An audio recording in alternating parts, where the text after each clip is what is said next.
জিংসা Basumatary, Bimal Wary, James Basumatary, Sarchanga Basumatary, Prakash Narzary আৰু মহিলা দুগৰাকীৰ নাম যথাক্ৰমে শ্ৰীমতী ৰৌৰিপ ৱাৰী আৰু মিছ জোনালী।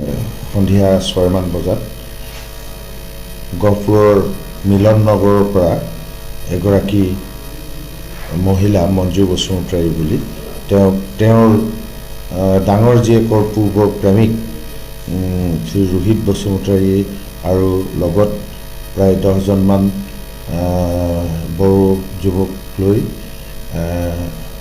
এখন বলেৰো গাড়ী আৰু 2খন বাইকেৰে কিডনেপ কৰিছিলে।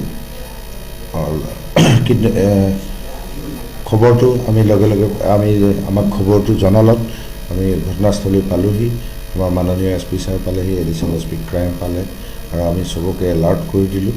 তাৰপিছত প্ৰায় 11টামান বজাত মহিলাগৰাকীক উক্ত অপহৰণকাৰীসকলে এৰি দিলে গহপুৰ কলেজ গুৰি। তদন্তকাৰী বিষয়া সঞ্জয় শইকীয়া এনেকৈ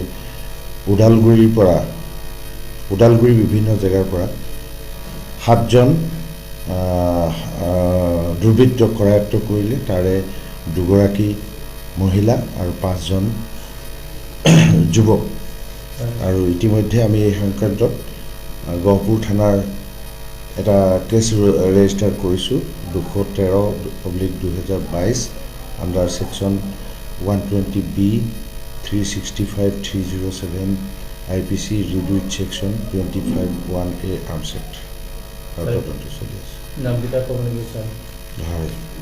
ধৃত ব্যক্তিকেইজনৰ নাম হ'ল জিংসা বসুমতাৰী, বিমল ৱাৰী, জেমছ বসুমতাৰী, সাৰচাংগা বসুমতাৰী, প্ৰকাশ নাৰ্জাৰী আৰু মহিলা দুগৰাকীৰ নাম যথাক্ৰমে শ্ৰীমতী ৰৌৰিপ ৱাৰী আৰু মিছ জোনালী বসুমতাৰী।